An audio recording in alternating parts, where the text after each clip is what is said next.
Begitu saya nulis hari pembalasan, biasanya otak kita langsung terkoneksi. Oh, itu hari akhir. Terkoneksi biasanya, oh itu hari kiamat. Makanya banyak sekali yang cerita kiamat dengan konsep yang salah, yang tidak diajarkan oleh Al-Quran atau kitab-kitab suci yang lain.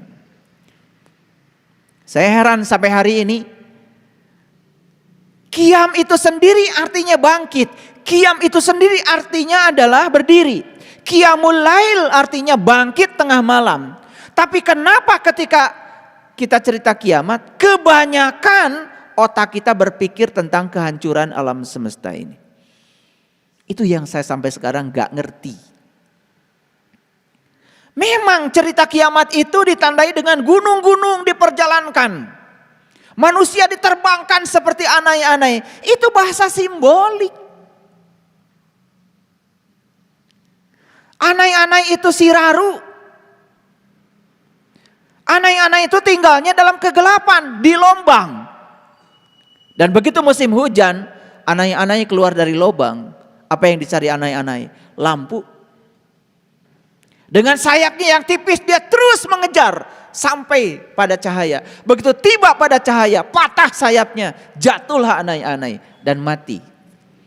Apa pesan semestanya? Pesan semestanya, sebelum kamu mati, rengkuhlah cahaya ilahi yang sudah disediakan dalam dirimu. Jadilah seperti anai-anai. Gunung melambangkan kesadaran, perjalankan kesadaranmu. Kan sebetulnya itu baru terjadilah hari kebangkitan. Setelah terjadi hari kebangkitan, sadar kita dengan kehidupan. Jadi kapan hari pembalasan itu? Hari pembalasan itu di sini, saat ini, sekarang. Saya akan buktikan secara saintifik. Sesungguhnya awal agama itu adalah makrifatullah, mengenal Allah. Memiliki pikiran yang jernih. Tentu saja sangat berkontribusi untuk memiliki perkataan yang jernih.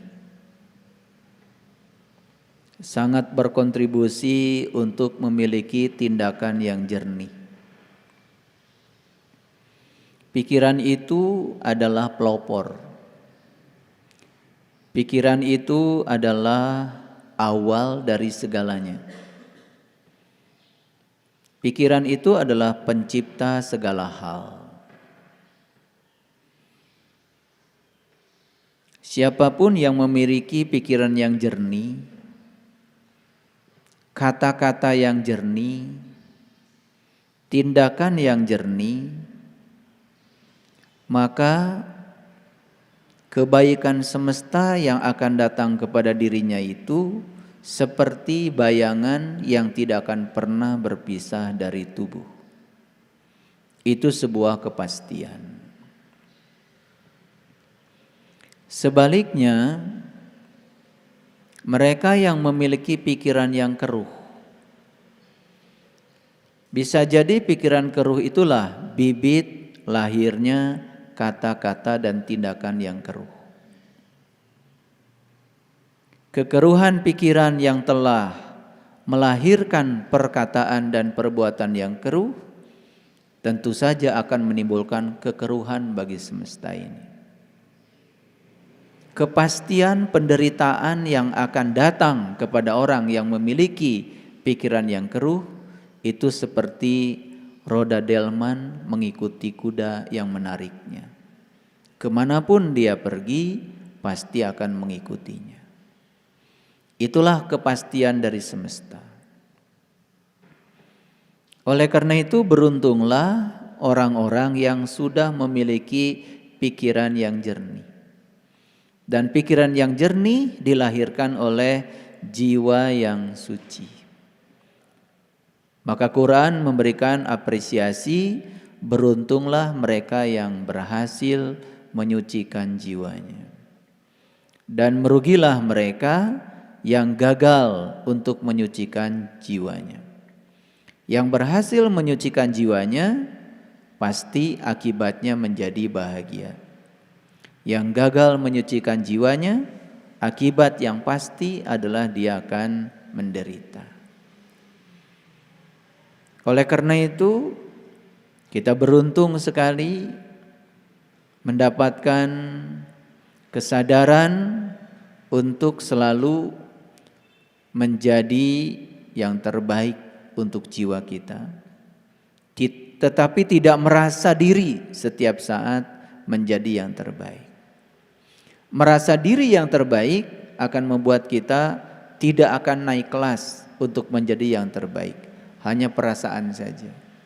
Tetapi ketika kita berjuang untuk menjadi yang terbaik, insya Allah setiap saat semesta akan memberikan jalan bagi kita untuk menjadi yang terbaik.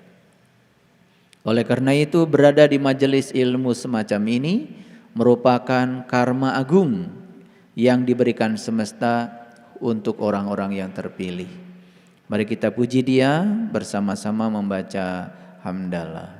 Alhamdulillahi Rabbil Alamin. Kita awali kajian kita di pagi yang penuh berkah ini dengan mengheningkan cipta kita, mengosongkan gelas kita, membuka pintu yang menutupi gelas itu, agar aliran pengetahuan semesta mengalir kepada kita dan mengubah kesadaran kita. Kita sapa asma Allah dengan kelembutan dan cinta seraya membaca basmalah. Bismillahirrahmanirrahim. Wa idza sa'alaka ibadi anni fa inni qarib. Apabila bertanya kepadamu, ada yang bertanya kepadamu tentang aku, kata Allah, dari sebagian hamba-hambaku, jawablah bahwa aku dekat. Siapa sih hamba Allah itu? Hamba Allah itu adalah mereka yang telah sukses menghambakan dirinya kepada Allah. Apa cirinya hamba Allah yang gampang dilihat? Cirinya hamba Allah itu tidak terganggu oleh hinaan dan tidak pernah terpengaruh oleh pujian. Karena dia sudah menghambakan diri kepada Allah dan tidak menghambakan diri kepada manusia, maka dia tidak pernah terganggu baik oleh hinaan manusia maupun oleh pujian manusia. Dihina tidak menjadi tumbang, dipuji tidak menjadi terbang. Itu cirinya hamba Allah yang gampang diukur. Jadi kalau ada yang bertanya, apakah saya ini hamba-hamba Allah? Ya tanya saja. Apa yang kau hambakan dalam hidup ini? Kalau sudah menghambakan diri kepada Allah, tentu saja kita terbebas dari segala penghambaan dari yang selain Allah. Jadi kalau kita masih sakit hatian, masih baperan, masih gampang tersinggungan, gampang marah oleh tindakan-tindakan manusia, jelas kita masih hambanya manusia, belum menjadi hambanya Allah. Gampang kan ngukurnya?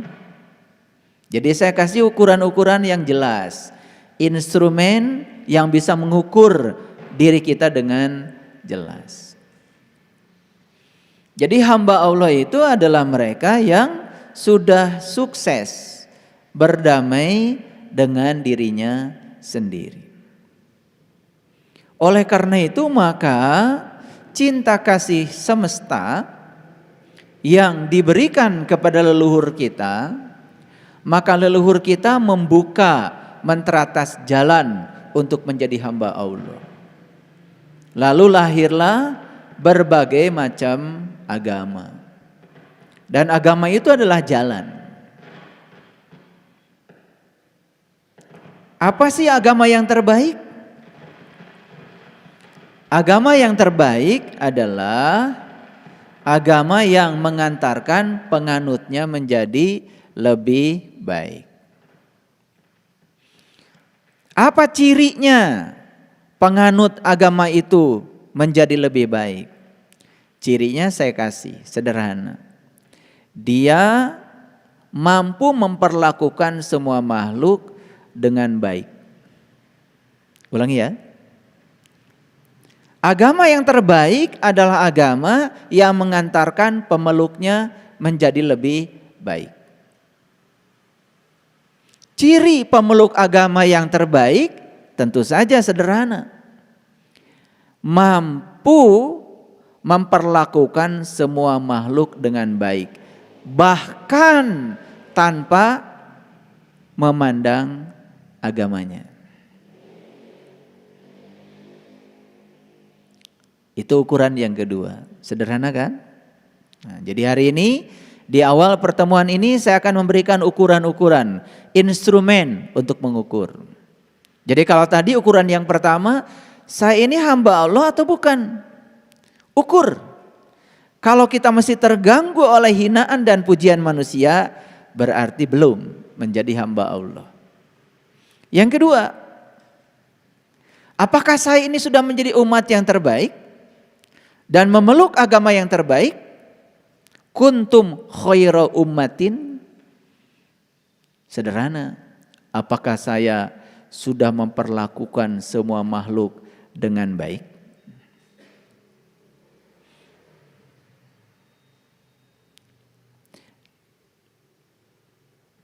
Ketika seseorang itu sudah menyelami jalan terbaik lewat agama yang dianutnya,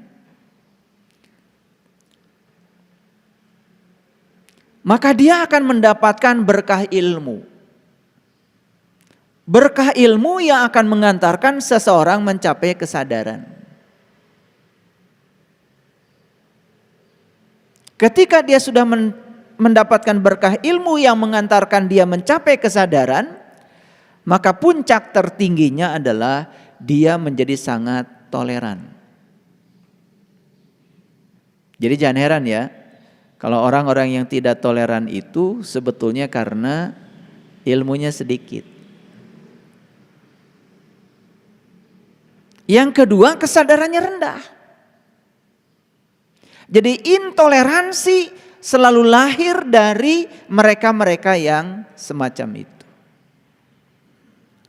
Semakin tinggi ilmu seseorang, semakin bijak seseorang, semakin toleran. Terutama semakin tinggi dia bisa menerima dan menghargai perbedaan. Oleh karena itu, agama yang sebenarnya itu adalah membawa pesan-pesan kedamaian. Jadi kalau agama di dalamnya syarat dengan pesan-pesan kebencian, pertikaian, itu bukan salah agama.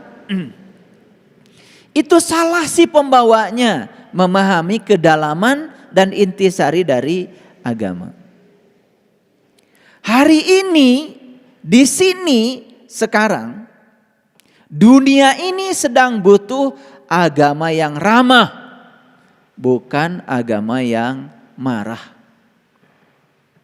Sekali lagi, semesta ini sekarang sedang butuh agama yang ramah, bukan agama yang marah.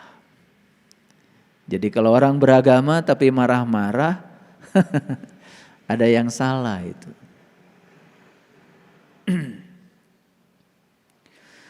Prinsip kemanusiaan yang paling universal yang tidak bisa ditolak oleh kita adalah perbedaan. Prinsip kemanusiaan universal yang tidak bisa ditolak oleh kita adalah perbedaan. Dan yang menciptakan perbedaan itu adalah pemilik semesta itu sendiri.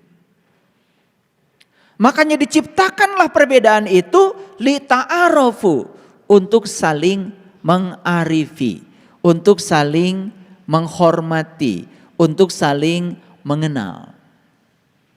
Makanya begitu kita tidak mengenal, maka kita akan terjebak pada keinginan untuk mempersamakan semua yang berbeda. Disitulah akan timbul yang namanya pertikaian. Pertikaian terkecil yang akan terjadi tentu saja di rumah. Makanya Rasulullah mengatakan nikah itu setengah agama. Karena nikah itulah latihan dasar untuk bisa menghargai prinsip kemanusiaan yang universal yang bernama perbedaan. Makanya suami istri disebutnya juga pasangan.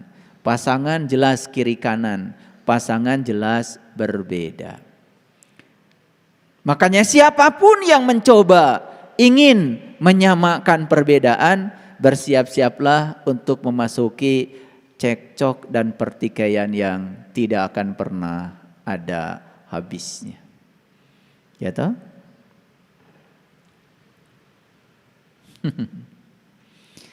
Jadi oleh karena itu ya, cara memuliakan Allah yang paling tinggi nilainya adalah memuliakan ciptaannya. Jadi aneh ya, Allah yang goib disembah terus, dipuji-puji, tapi Allah yang nyata dihina dan dinistakan.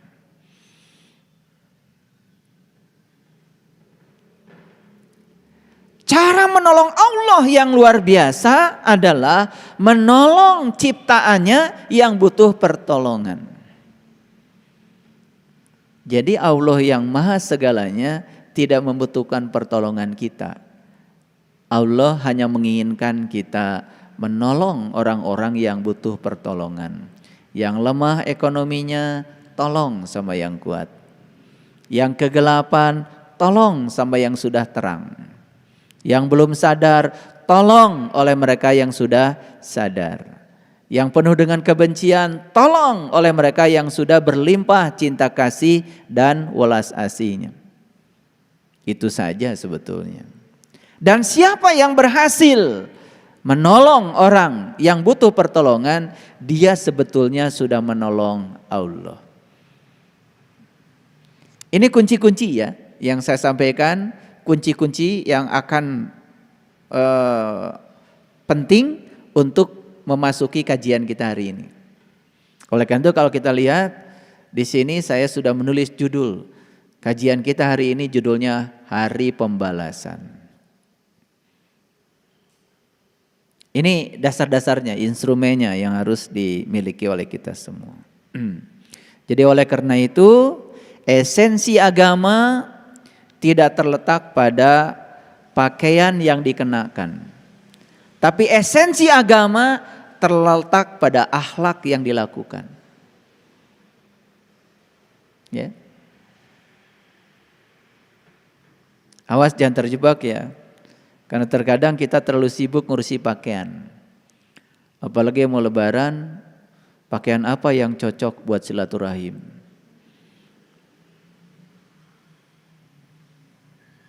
Tas mana yang saya pakai nanti ketika berkunjung ke rumah mertua. Slopnya yang mana, lipstiknya yang mana, warnanya seperti apa, sibuk. Itu bagus, tentu saja bagus. Karena harus cantik. Pergi kemanapun, tetapi itu bukan esensi agama. Esensi agama bukan terletak pada pakaian yang dikenakan, tetapi esensi agama terletak pada akhlak yang dilakukan.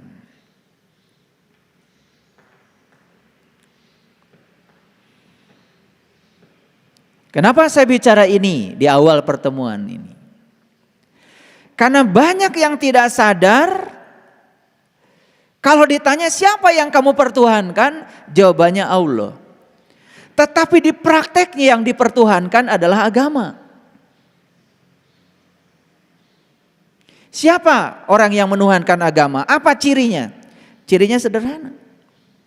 Siapapun orang yang memusuhi orang lain yang berbeda agama dengan dia, sesungguhnya dia menuhankan agama.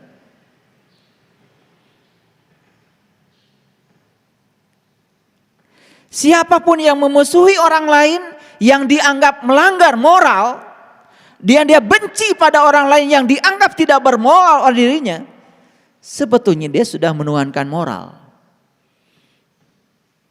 Kalau dia menuhankan Allah, apa sifat Allah yang paling utama? Allah itu bisa menerima semua makhluk apa adanya, karena begitulah Allah. Coba, yang jahat melakukan kejahatannya kan bernafas, yang baik melakukan kebaikannya bernafas, betul nggak? Seperti itu Allah cara menghargai makhluknya.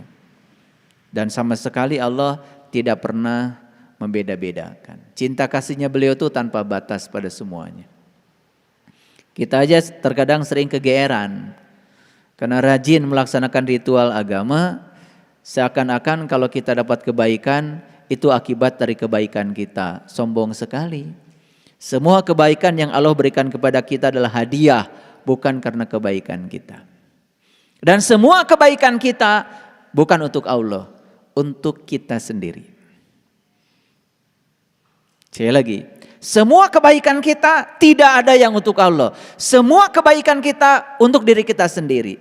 Kalau kita melakukan kebaikan dan kemudian kita dapat hadiah kebaikan dari semesta, itu hadiah.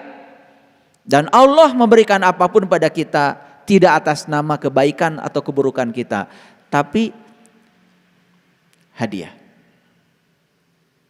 Jangan baru seminggu rajin sholat tahajud, kemudian bisnisnya berhasil, tiba-tiba diklaim kalau bisnis saya karena saya rajin tahajud. Itu sudah menghina tuh kepada Allah. Seakan-akan Allah tuh harus dirayu untuk memberikan kesuksesan kepada kita dengan tahajud kita. Itu sudah menempatkan Allah tuh seperti penjaga gudang yang menjaga semua keinginan-keinginan kita, dan kita rayu-rayu Allah supaya Allah mengeluarkan semua yang dijaga di gudangnya untuk memenuhi harapan-harapan kita. Camkan kata-kata saya, tidak ada kata-kata saya yang sia-sia. Satu kata camkan. Saya kalau berbicara sebisa mungkin tidak banyak kata. Dan sebisa mungkin setiap kata yang saya ucapkan itu memiliki tujuan untuk menyampaikan pesan saya.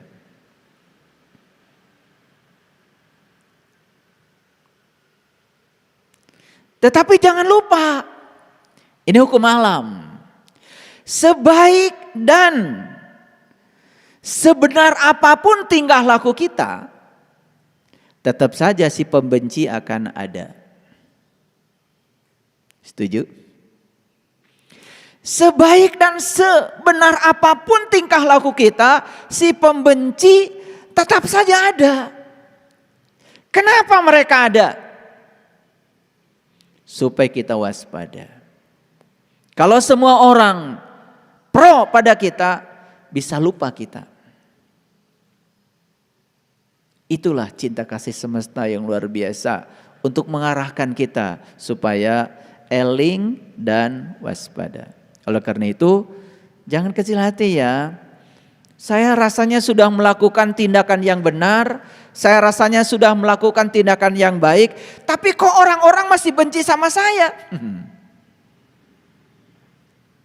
Itu sesungguhnya hadiah dari semesta. Kalau semua orang mendukung kita, bisa jadi kita lupa. Kalau masih ada tersisa orang yang benci kepada kita, kita jadi waspada. Gak ada yang buruk bagi orang yang sadar. Oleh karena itu, para sahabat, kalau sudah melakukan tindakan baik, tindakan benar, tapi ada pembenci, jalan aja terus. Jalan terus. Hidup itu seperti mengayuh sepeda. Kalau kita berhenti mengayuh, jatuhlah sepeda kita. Hidup itu harus terus berjalan, harus move on.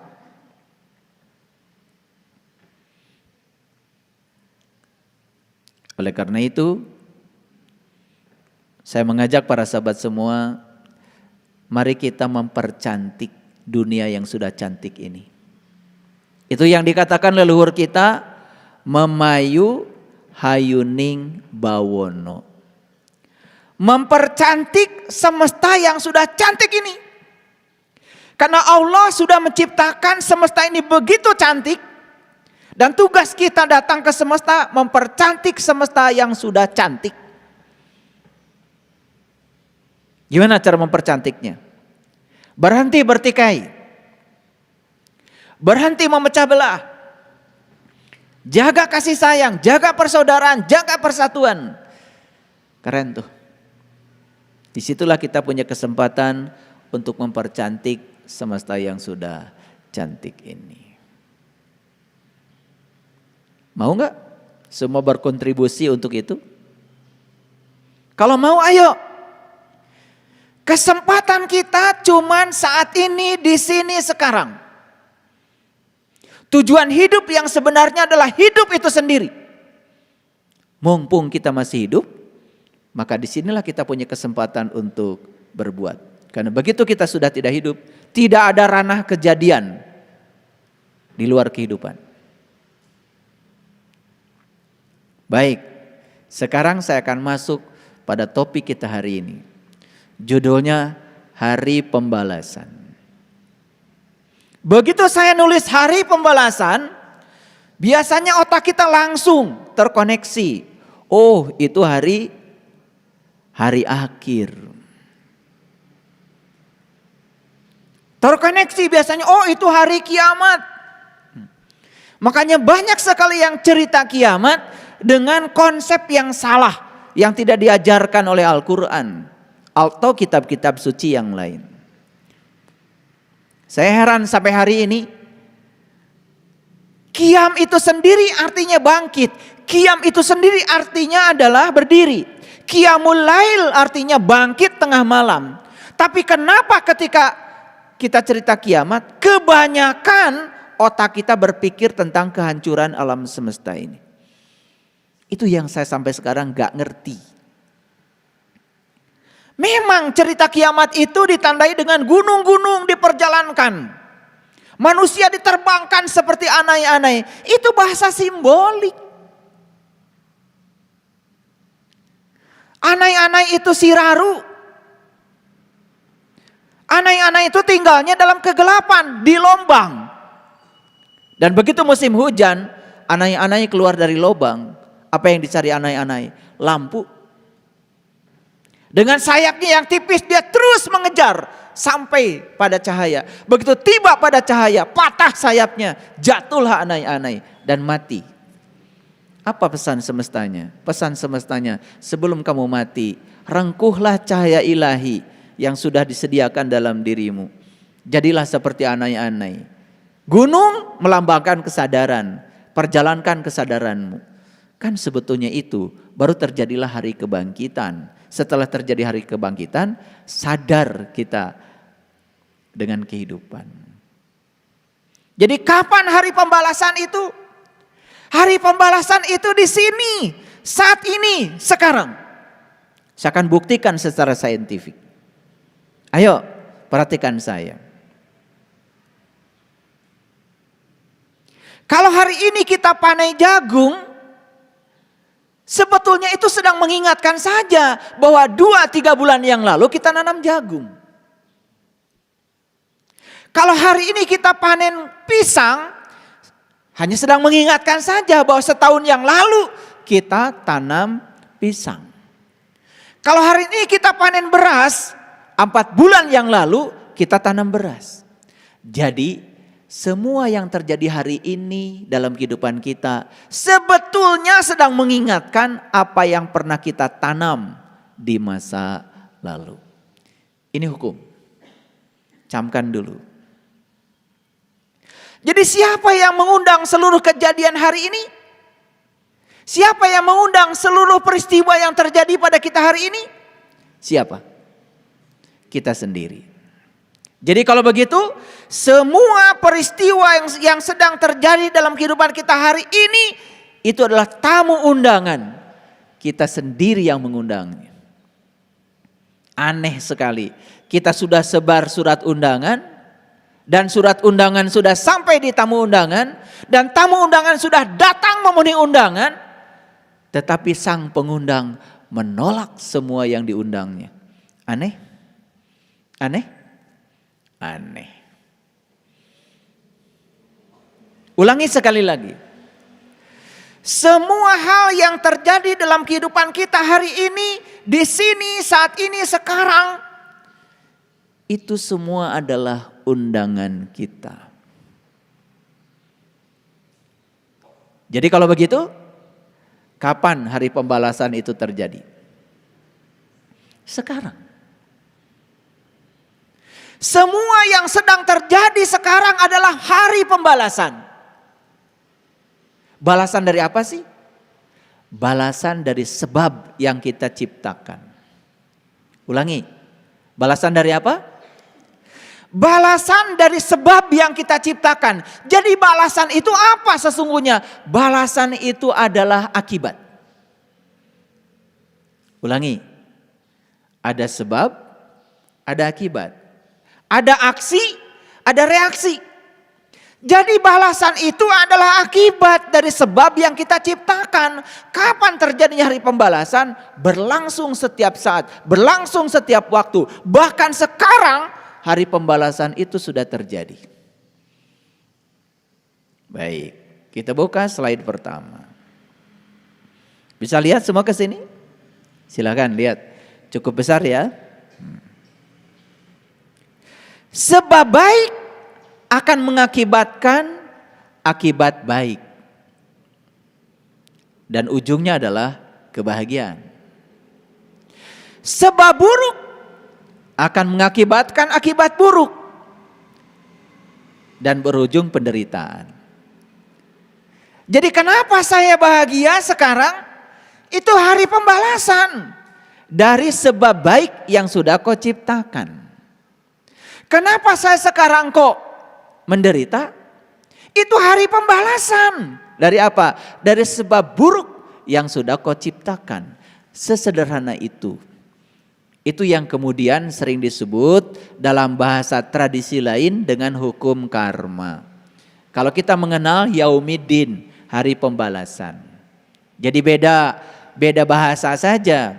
Ada yang mengatakan hukum karma, hukum sebab akibat, ada yang mengatakan Yaumiddin. Sebetulnya yang sedang dibicarakan adalah semesta yang sama. Yang sedang dibicarakan adalah kejadian yang sama. Cuma dipandang dari tradisi yang berbeda. Dalam bahasa Arab disebutnya saum. Dalam bahasa Pali disebutnya puasa. Sebetulnya sedang menceritakan sebuah keadaan yang sama. Tinggal di dalam keluhuran. Cuman satu menggunakan bahasa Arab, satu menggunakan bahasa Pali. Tetapi harus hati-hati, tidak semua bahasa memiliki tradisi yang sama. Oleh karena itu maka kita harus belajar etimologi bahasa kalau ingin memahami sesuatu. Makanya saum dan puasa bisa sama, bisa juga berbeda, tergantung sudut pandang. Saya tidak akan membahas itu karena di ceramah-ceramah saya sebelumnya sudah terlalu banyak saya membicarakan itu secara dalil dari kitab suci maupun dari tinjauan saintifik. Bahkan saya sudah menjelaskan apa peran saum secara medis. Itu luar biasa ya, ternyata luar biasa. Baik ya, sebulan setelah kita saum jangan lupa pertahankan kebiasaan tubuh yang sudah diperoleh agar ya protein autophagisom yang diperoleh itu terus menerus bisa diproduksi. Makanya setidak-tidaknya para sahabat nanti melaksanakan saum seminggu 2 kali, Senin dan Kamis. Itu kan dianjurkan oleh Rasulullah. Karena akan saya buktikan hari ini bahwa makanan itu adalah pengurang kesadaran. Makanya ada kata-kata bijak dalam sebuah kitab suci yang mengatakan seperti ini. Manusia yang terus mengangan-angani, memikirkan tentang kesenangan hidup, maka berikutnya dia akan memiliki panca indera yang tak terkendali. Ketika dia sudah tidak bisa mengendalikan panca inderanya, yang paling berbahaya bagi dirinya adalah dia akan melampaui batas dalam makanan. Dan orang-orang yang melampaui batas dalam makan, selalu makan yang enak, tubuhnya menjadi kuburan. Penyakit mulai banyak datang. Kolesterol, diabetes, darah tinggi, macam-macam penyakit mulai datang. Kinerja tubuh sudah tidak fungsional lagi. Kalau kinerja tubuh sudah tidak fungsional lagi, produktivitas menurun. Yang terjadi berikutnya adalah malas. Dan setelah malas, ikhtiar menjadi kurang semangat. Maka di akhir perjalanannya apa? Penderitaan.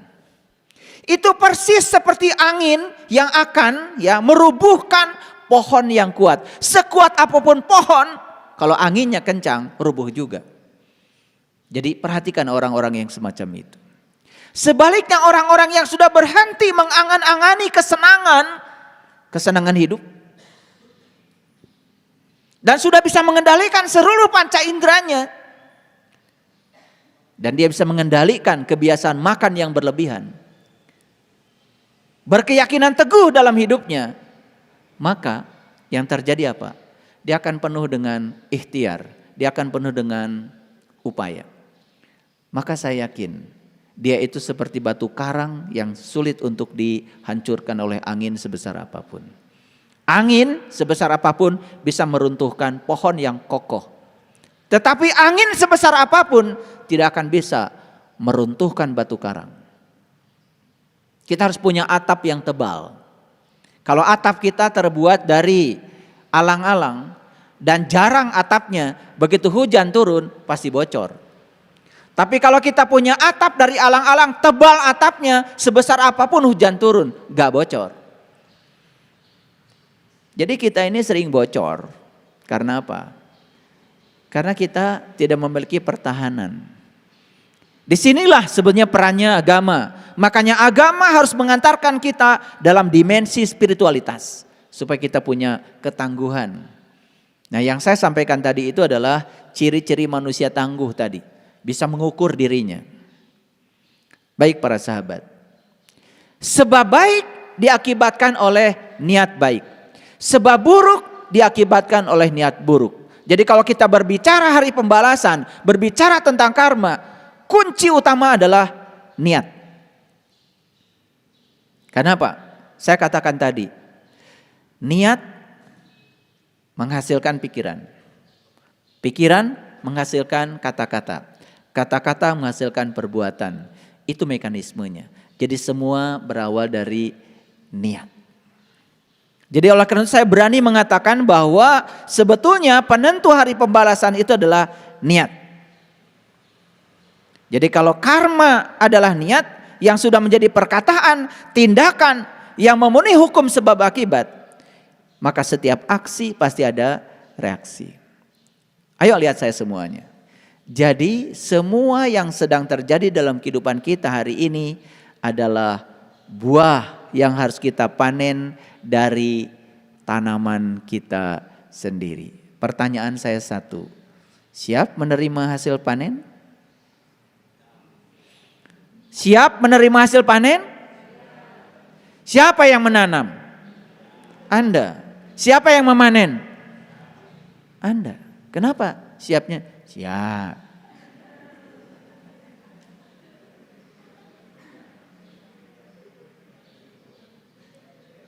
Siap. Kenapa tidak siap? Gitu. Karena kita sudah sadar sekarang, oh ternyata semua yang terjadi dalam kehidupan saya hari ini adalah buah yang harus dipertanggungjawabkan oleh saya, hasil tanaman saya sendiri. Belajar dong gentleman. Belajar menjadi penanggung jawab pada semua tindakan yang kita buat sendiri. Kita sering jadi pengecut. Berani berbuat, tetapi tidak berani bertanggung jawab. Nah loh, itulah sumber penderitaan kalian. Dan saya bilang sekali lagi, yang membuat manusia menderita bukan kenyataan hidup. Yang membuat manusia menderita adalah penolakan dia terhadap kenyataan hidup. Saya kasih tahu ya, sekali lagi, tidak ada kenyataan hidup yang membuat seseorang menderita. Karena semua penderitaan berasal dari penolakan dia terhadap kenyataan. Mungkin kita sakit. Rasa sakit yang ada pada tubuh kita itu hukum alam, itu alamiah dan tidak bisa ditolak. Tapi menderita karena rasa sakit itu pilihan. Emang saya belum pernah sakit? Saya hidup sekarang dengan satu ginjal.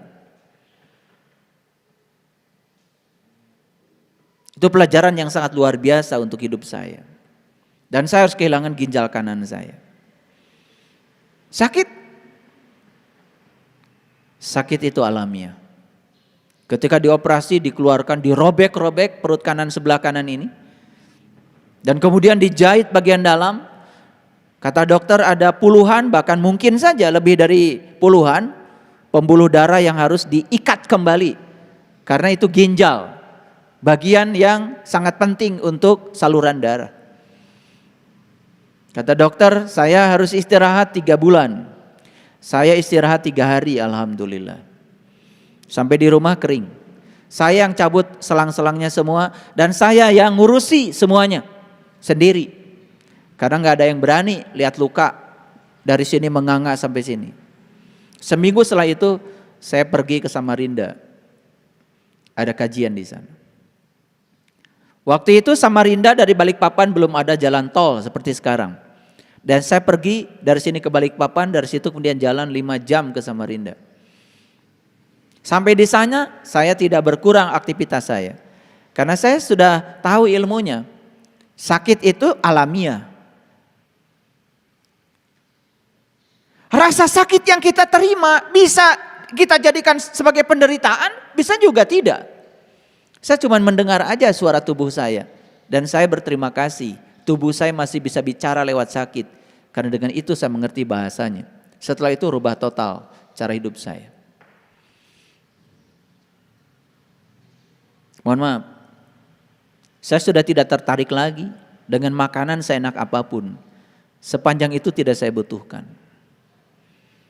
Makanya saya sering berulang kali mengatakan, saya makan buah pagi-pagi dan itu gosok gigi dan saya saum. Saya baru makan siang itu juga terbatas. Hanya yang sesuai dengan golongan darah saya dan saya butuhkan. Yang tidak saya butuhkan gak saya makan. Enak itu cuma 10 menit di sini. Bebannya terlalu berat. Apalagi beban bagi lambung, beban bagi darah. Coba, terlalu banyak makan karbohidrat, begitu tidak diproses apa yang terjadi? Kadar gula darah naik. Pankreas kita rusak. Karena pankreas harus mengubah karbohidrat, gula menjadi energi. Ketika tidak mampu diubahnya, tumpukan gula darah di dalam darah tidak bisa ditolak lagi. Akibatnya apa? Harus disuntikan insulin. Mahal bukan? Jadi aneh ya. Kita takut menghadapi kematian, pengen umur panjang, tetapi kita tidak pernah mempanjangkan umur kita dengan ikhtiar kita. Aneh bukan? Karena apa? Karena di sini yang terpikir oleh pikiran adalah kesenangan, kesenangan, kesenangan. Makan enak, makan enak, makan enak, itu yang terpikir. Maka 75% orang yang level ini uangnya habis buat ngurusi tubuh dari leher ke bawah.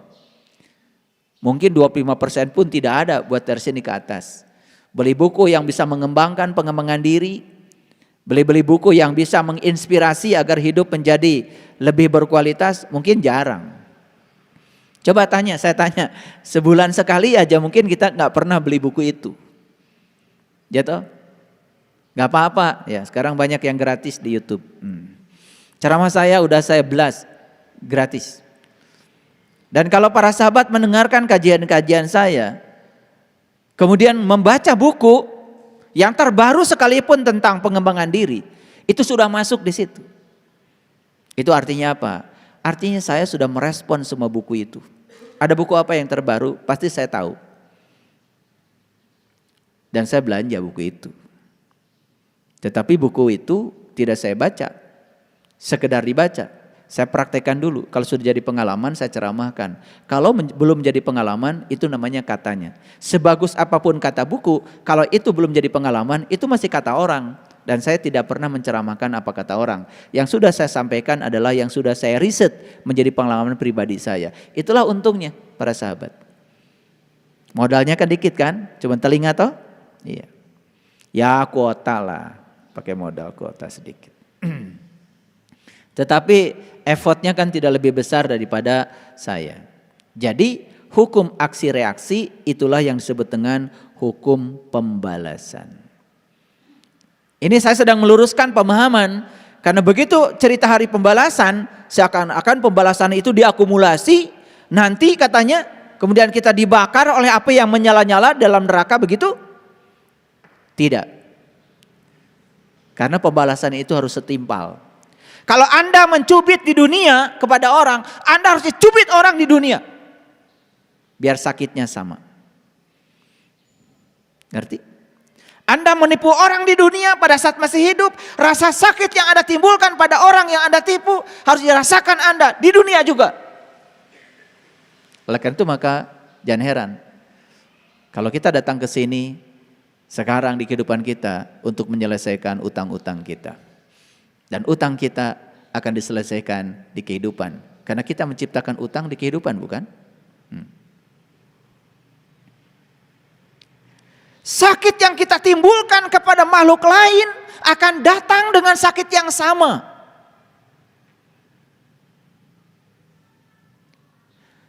Anda memotong ayam, kira-kira ayam sakit gak? Pernah tanya gak sama ayam? Pernah tanya gak? Gak perlu tanya, belajar merasa sebelum terasa. Belajar merasa sebelum terasa. Coba bikin saja luka di tanganmu selebar luka yang kau timbulkan pada leher ayam. Harus begitu eksperimennya. Kalau tidak bisa merasa sebelum terasa, bikin aja luka selebar itu yang kau timbulkan pada ayam, timbulkan pada dirimu. Rasa sakit yang dialami oleh ayam sama dengan rasa sakit yang dialami oleh dirimu. Dan kau akan merasakan rasa sakit yang sama. Makanya kita di dunia ini belajar mengurangi karma dari akibat rasa sakit akibat tindakan kita kepada orang lain. Yang namanya makhluk hidup namanya pasti ingin hidup toh? Saya tanya, semut pengen hidup? Ayam pengen hidup? Ular pengen hidup? Kupu-kupu pengen hidup? Sapi pengen hidup? Kambing? Semua makhluk hidup pengen hidup. Belajar merasa sebelum terasa. Anda juga makhluk hidup. Bukankah Anda pun pengen hidup? Kenapa Anda pengen hidup tapi Anda membunuh orang lain, makhluk lain yang sama-sama pengen hidup? Kan tidak adil. Merasa diri sebagai penguasa semesta lalu melakukan tindakan yang tidak adil. Itu sebabnya kurangi menyakiti makhluk lain. Kalaupun harus terpaksa memotong ayam, doakan ayam. Semoga saja ruh yang keluar dari tubuh ayam itu dikasih tubuh yang baru. Dan kita menimbulkan rasa sakit itu bukan hanya pada yang rendah. Terhadap manusia pun terkadang kita tidak bisa merasa sebelum terasa. Di mana welas asih kita? Baik, kalau gitu lihat semuanya di layar monitor ini. Apa sesungguhnya karma itu?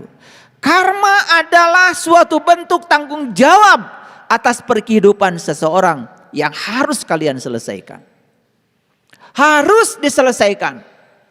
Kalau gak selesai, kita akan terjebak oleh hidup mati secara berulang terus menerus.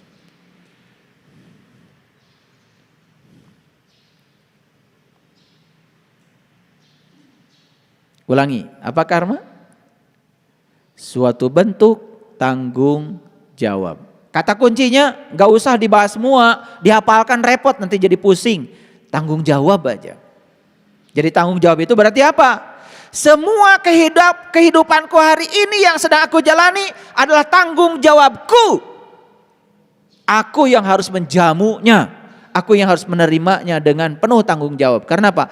Itu adalah buah dari karmaku sendiri.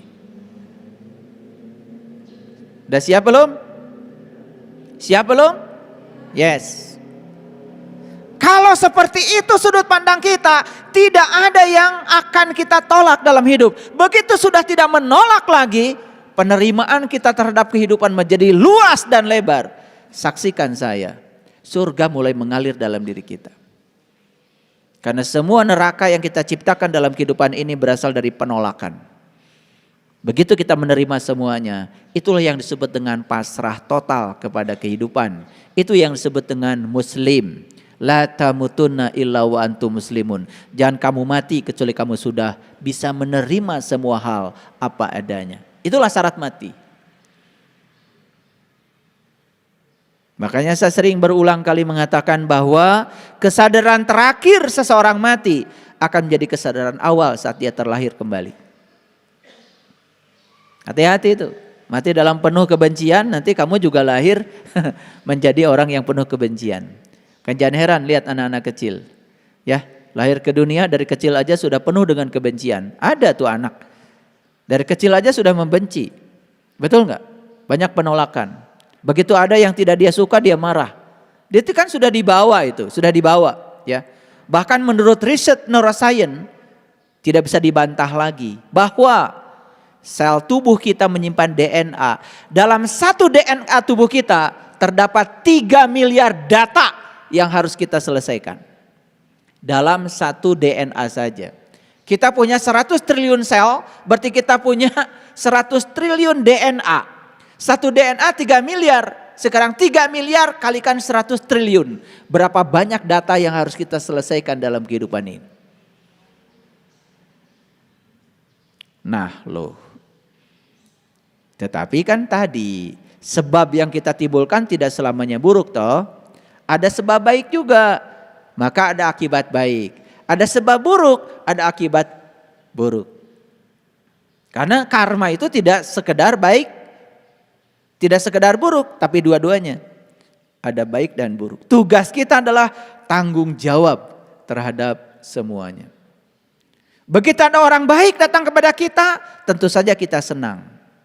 Begitu ada orang buruk datang kepada kita dengan penuh tanggung jawab, kita ambil saja pengalamannya, kita ambil saja pembelajarannya. Kan keren. Keren apa tidak? Iya. Nah inilah pentingnya belajar kesadaran supaya keren. Baik, sekarang kita mulai membaca ayat. Silakan ya, lihat Quran surat Yunus ini. Surat 10 ayat yang keempat. Ini ayat menjelaskan tentang pertanyaan, di mana hari pembalasan itu? Kan tadi, di mana hari pembalasan itu? Sudah dijawab kan? Di sini, saat ini, sekarang. Semua reaksi yang sedang kita dapat itu akibat aksi yang kita buat. Semua akibat yang kita dapat akibat dari sebab yang kita timbulkan. Dan kita sekarang sudah merasakannya kan? Bagus nggak kalau dicicil dari sekarang pembalasan ini? Bagus nggak? Bagus banget itu cinta kasih Allah. Daripada ditumpuk nanti, ya repot bayarnya. Dan selama ini kita membayangkan hari pembalasan itu adalah siksaan yang akan datang kepada kita. Dan siksaan itu sesuatu yang berbeda dengan sebab yang kita timbulkan. Lihat saya semuanya, nyubit dan tentu saja akan dicubit. Ngomong kasar, tentu saja kita akan diomongin kasar. Ngambil duit negara, ya nanti juga akan diambil oleh semesta dengan cara yang sama. Jadi saya heran aja ya ada orang yang berani mengambil duit yang punya orang lain gitu. Heran aja. Dia lupa bahwa sebetulnya ketika dia mengambil akan diambil. Jadi buat apa? Kalau orang yang berkesadaran gak akan melakukan itu. Makanya saya sering mengatakan kasihan ya. Para koruptor itu kan sebenarnya orang yang kekurangan. Karena kalau dia berkecukupan tidak akan mungkin mencuri. Betul gak? Ya beruntung untuk kalian yang setiap hari merasa berkecukupan. Karena rasa berkecukupan itulah kekayaan kita yang sebenarnya. Orang punya kekayaan sebanyak apapun kalau tidak merasa berkecukupan, yang akan muncul pada diri ketamakan. Dan ketamakan sudah saya jelaskan, itu adalah pilar utama seseorang untuk terjebak dalam ketidakabadian. Ada 3 pilar orang terjebak dalam ketidakabadian. 1 ketamakan, ya itu 1 ketamakan, itu perhatikan itu. Yang kedua apa? Yang kedua adalah kekeliruan dan yang ketiga adalah kebencian. Itu tiga pilar itu, tiga pilar. Tiga pilar yang menyebabkan manusia terjebak di alam ketidakabadian. Terjebak dalam konsep siklus hidup mati. Tiga itu. Satu ketamakan, dua kebencian, tiga kekeliruan. Keliru berpikir, keliru berbicara, keliru bertindak. Hati-hati itu. Ini saya sudah bicara konsep kehidupan tingkat tinggi. Ini hanya untuk orang-orang yang sudah dewasa. Yang belum dewasa, jangan dengerin dulu kajian saya. Tutup aja telinganya. Ini kajian untuk orang-orang yang sudah dewasa. Baik, kita lihat ayat ini. Silahkan baca ayat ini pelan-pelan dalam hati. Sambil saya akan bacakan juga supaya semua orang bisa dengar ayat ini. Hanya kepada Allah lah kamu semua akan dikembalikan. Yes. Tetapi sebelum dikembalikan kepada Allah, ada proses dulu. Dulu kita asalnya suci, masa balik dalam keadaan kotor dong? Kita asalnya suci, tentu saja balik ke sana dalam keadaan suci. Supaya kembali dalam keadaan suci, kotoran kita harus dilepaskan. Kemelekat kita harus dilepaskan. Ada proses dong sebelum kita dikembalikan. Enak aja. Awas memahami ayat ini jangan sembarangan. Hanya kepada Allah lah kamu semua akan dikembalikan. Yes, semua akhirnya akan dikembalikan kepada Allah. Tapi proses kembalinya setiap orang berbeda-beda. Yang masih suka menolak kenyataan ya baliknya ke sana paling belakangan. Tapi yang siap menerima semua kenyataan sepahit apapun, duluan tuh. Secepat kilat kembalinya ke sana. Karena apa? Dia bertanggung jawab. Yang menolak itu kan sebetulnya pengecut. Yang tidak bertanggung jawab terhadap semua sebab yang dia ciptakan. Begitu akibatnya datang dia tidak bertanggung jawab. Itu pengecut. Dan pengecut di semesta ini jumlahnya banyak. Gak usah pakai persen ya, banyak. Atau pakai U deh, banyak.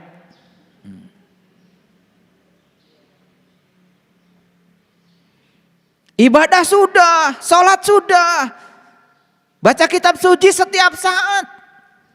Bahkan one day, one juz. Ada lagi baca hadis juga setiap hari. One day, one hadis. Keren. Tapi kesadaran tidak meningkat, cuma baca. Tidak mau praktek. Makanya dalam pelatihan sholat khusyuk kemarin saya tanya, mau minum kopi atau mau bicara? Saya mau minum kopi. Mau gitu atau minum kopi? Minum kopi katanya, yes. Berarti kalau mau minum kopi berhenti ngomong saya mau minum kopi. Ini wajah tu wajah lilladzi fataras samawati wal ardh. Aku hadapkan wajah batinku kepada Zat yang telah menciptakan langit dan bumi. Itu ngomong. Prakteknya kapan? Kapan kau menghadapkan wajahmu kepada Zat yang telah menciptakan langit dan bumi? Makanya saya tanya, ingin baca kalimat itu atau ingin merasakan kalimat itu? Nah, semua ingin merasakan, baru pada nangis. Begitu saya suruh, udah jangan ngomong kalimat itu, rasakan aja kalimat itu, baru pada nangis. Karena selama ini kita cuman saya mau minum kopi. Tapi rasanya sudah minum kopi, padahal baru mau. Allahu akbar kabira walhamdulillahi katsira wa subhanallahi bukratan wa asila. Maha besar Allah dengan segala keagungannya. Segala puji hanya milik Allah sebanyak-banyaknya. Walhamdulillahi katsira wa subhanallahi bukratan wa asila. Sucikanlah Allah pagi dan petang. Mau ngomong aja? Atau mau benar-benar merasakan bagaimana menyucikan Allah pagi dan petang?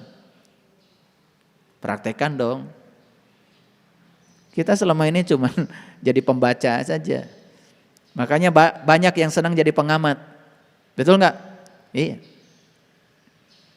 Pengamat agama, tapi tidak melaksanakan agama. Pengamat spiritual, tetapi tidak berspiritual. Betul nggak? Aneh. Pengamat sepak bola, nendang sekali aja langsung rubuh. Tapi kalau ngomentari orang, luar biasa. Coba digocek dulu. Pasti masuk. Dia suruh gocek kayak gitu, rubuh dia. Bisanya cuma ngomong. Tetapi banyak orang bisa ngomong dianggap sebagai pakar. Ini lucu. Lucu apa tidak? Siapa yang lucu? Kalian lucu. Lihat ayat ini. Hanya kepada Allah lah kamu semua akan dikembalikan. Yes? Lanjut. Sebagai janji yang benar dari Allah. Sesungguhnya Allah menciptakan makhluk pada permulaannya, kemudian mengulanginya kembali. Jadi Allah tuh bilang, Dia menciptakan makhluk pada permulaannya, kemudian akan mengulanginya kembali. Untuk apa diulangi lagi penciptaan itu? Agar Dia memberi pembalasan kepada orang-orang itu. Jadi diulangi lagi penciptanya untuk ngasih pembalasan. Pembalasan baik tentu saja. Ya, sebab baik akan dapat balasan baik. Sebab buruk akan dapat balasan buruk. Jadi semua, kalau kalian sekarang kok pergi kemana saja, saya kok banyak yang nyapa, orang senang pada saya, bahkan nyuguhin, itu karma baikmu. Karena mungkin di kehidupan yang sebelumnya juga kau senang menjamu orang. Kok saya kemana-mana sampai perut lapar gak ada yang mendulikan saya. Sampai roboh di pinggir jalan kelaparan gak ada yang peduli pada saya. Lu juga dulu begitu. Setimpal. Gak usah merengek-rengek. Kok orang gak cinta sama saya? Emang kamu punya cinta gitu? Bagaimana orang yang tidak punya cinta merengek-rengek ingin dicintai? Bahkan dia merengek-rengek sama orang yang gak punya cinta juga. Ini saya kasih tahu nih pada semuanya. Kalau orang benci sama kita, jangan paksa dia mencintai kita. Karena dia tuh gak punya yang harus diberikan pada kita. Cintanya sendiri gak punya, dia punyanya benci kok. Itu yang bisa dia berikan. Nah kita ini sering aneh. Merengek-rengek cinta sama orang yang jelas-jelas gak punya cinta. Yang tolol ya kita yang merengek-rengek. Udah jelas dia tuh pembenci, minta supaya mencintai kita. Kan tolol yang mintanya. Itu sama saja dengan kita merengek-rengek minta sumbangan sama orang yang boro-boro nyumbang. Makan saja gak punya, yang tolol yang minta. Kalau disebutkan tolol kan mungkin baru kesel sama saya. Terus apalagi bahasa selain tolol. Itu udah paling halus itu. Karena di atas itu ada lagi yang lebih kasar. Tapi saya gak tega ngucapinnya. Tolol itu udah halus. Itu bahasa paling halus saya pilih ini untuk ini. Karena di atas ini ada lagi. Kalian pasti tahu, tapi saya gak berani ngucapinnya. Bayangkan ya, kita minta sumbangan, minta diberi kepada orang-orang yang jelas-jelas dia tidak bisa memberi. Kita kemudian memaksanya. Itu yang kita lakukan selama ini. Kita merengek-rengek minta dicintai sama orang-orang yang jelas dia tidak punya cinta. Ngerti maksud saya?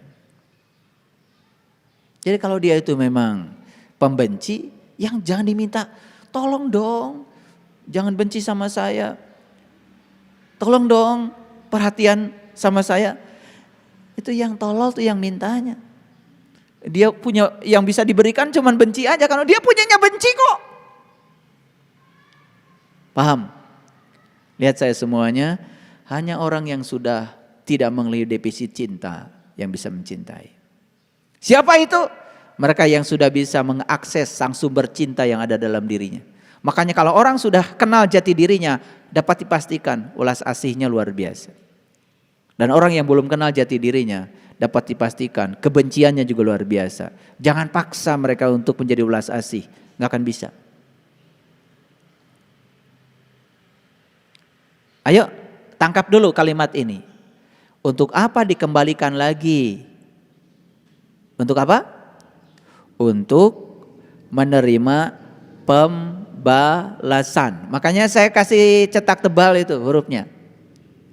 Nah, kebetulan yang diceritakan di ayat ini adalah orang yang beriman dan mengerjakan amal soleh. Tentu saja orang ini akan mendapatkan pembalasan dari iman dan amal solehnya dengan adil. Ayat ini kalau diekstrapolasi juga sama. Orang yang selalu menjalankan amal salah juga akan mendapatkan akibatnya, kan begitu. Makanya dia dikembalikan ke sini untuk menerima pembalasan. Kenapa? Karena sebab yang dia ciptakan kan di kehidupan. Otomatis akibat yang harus dia terima jelas dong di kehidupan. Paham? Ini kalau sudah gini nih, kalian kemudian masih melakukan tindakan buruk, itu udah keterlaluan. Keterlaluan lah kalau saya udah ngomong begini, masih saja menciptakan sebab buruk, itu udah kebangetan itu. Ini cinta kasih saya, makanya hari ini dibongkar ayat-ayatnya supaya ngerti ya. Ini ada dasarnya nih ya. Oke, lanjutkan. Dan untuk orang-orang yang tertutup, nah ini. Kan ini sedang dibicarakan dua pembalasan itu. Satu buat orang yang beriman dan beramal soleh. Berarti orang yang beriman orang yang sudah terbuka. Ciri orang yang beriman itu dia sudah bisa menerima apapun yang terjadi apa adanya. Tanpa ada penolakan. Jadi orang beriman itu dalam bahasa kajian kita hari ini. Orang yang sudah bertanggung jawab terhadap segala kehidupan yang datang pada dirinya. Karena dia sadar itu adalah dia yang mengundangnya. Itu orang beriman. Awas ya, mengartikan iman itu jangan sempit. Cuman sekedar percaya rukun iman. Rukun imannya pun ya cuman gitu-gitu aja, tidak ada ekstrapolasi. Percaya kepada Allah, udah yang penting saya percaya. Tidak ada keinginan untuk membuktikan keberadaan Allah dalam dirinya. Aneh. Percaya sama malaikat, percaya aja. Gak pernah tanya malaikat itu apa. Percaya sama kitab, sudah aja percaya. Sama kitab yang tertulis. Padahal di Quran dikatakan Iqra kitabaka kafa binafsika al-yauma 'alaika hasiba. Baca kitabmu, baca kitabmu. Dan itulah juru hisabmu. Itu yang disuruh Allah membaca kitab. Dan kitab itu adalah kitab sejati yang ada pada diri. Beriman kepada hari kiamat, itu aja hancurnya alam semesta.